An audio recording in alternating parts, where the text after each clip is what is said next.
எல்லாருக்கும் வணக்கம்.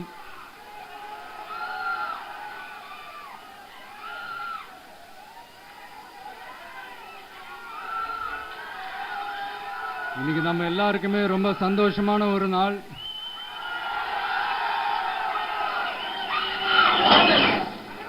நான் என்னுடைய அரசியல் பயணத்தை தொடங்கி அதுக்கு ஒரு தொடக்க புள்ளியா நம்ம கட்சியினுடைய பேரை போன பிப்ரவரி மாதம் நான் அறிவித்தேன். அன்னிலேருந்தே பார்த்தீங்கன்னா ஒரு குறிப்பிட்ட ஒரு நாளுக்காக நீங்கள் எல்லாருமே வெயிட் பண்ணிக்கிட்டு இருக்கீங்கன்றது எனக்கு நல்லா தெரிஞ்சது.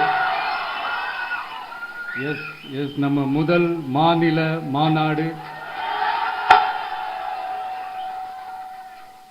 அதுக்கான ஏற்பாடுகள்லாம் நடந்துகிட்டு இருக்கு. கூடிய சீக்கிரமே அது என்னைக்கு எப்போன்றதெல்லாம் நான் உங்களுக்கு அறிவிச்சிடுறேன்.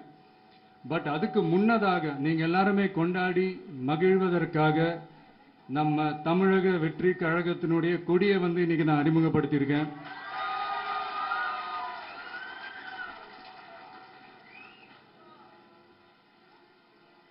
இது எப்படி சொல்றதுன்னா ப்ரோ, அதாவது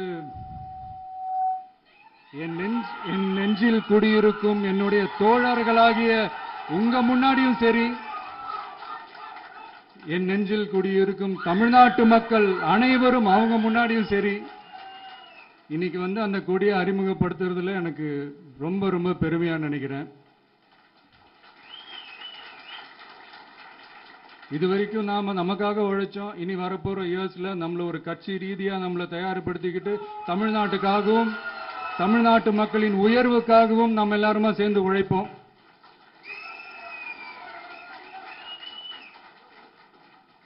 இந்த புயலுக்கு பின் அமைதி ஆர்ப்பரிப்பு ஆரவாரம்னு நம்மளுடைய கொடிக்கு பின்னாடியும் ஒரு இன்ட்ரெஸ்டிங்கான ஒரு வரலாற்று குறிப்பு ஒன்று இருக்கு. அது என்னன்னு அதை நீங்க எல்லாம் ஒரு நாளுக்காக வெயிட் பண்ணிட்டு இருக்கீங்கன்னு சொன்னல, அன்னைக்கு நம்மளுடைய கொள்கைகள் என்ன, நம்மளுடைய செயல் திட்டங்கள் என்னன்னு சொல்லும் போது அன்னைக்கு இந்த கொடிக்கான விளக்கத்தையும் நாங்க சொல்றோம். அது வரைக்கும்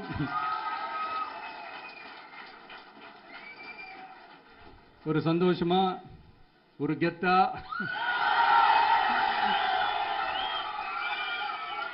நம்ம இதை ஏத்தி கொண்டாடுவோம். இது வெறும் நம்மளுடைய ஒரு கட்சிக்கான கொடியா மட்டும் இதை நான் பார்க்கலைங்க. தமிழ்நாட்டோட வருங்கால தலைமுறைக்கான ஒரு வெற்றிக்கான ஒரு கொடியா தான் நான் பார்க்கிறேன். இது உங்க இல்லத்துல உங்க உள்ளத்துல இதெல்லாம் நான் சொல்லாமலே நீங்க ஏத்துவீங்கன்றது எனக்கு நல்லா தெரியும். பட் இருந்தாலும் அதுக்கான அந்த முறையான அந்த பெர்மிஷன்லாம் வாங்கிட்டு அந்த ரூல்ஸ் அண்ட் ரெகுலேஷன்ஸ்லாம் ஃபாலோ பண்ணிட்டு அனைவரிடமும் தோழமை பாராட்டி நம்ம இதை ஏற்றி கொண்டாடுவோம். சரிங்களா?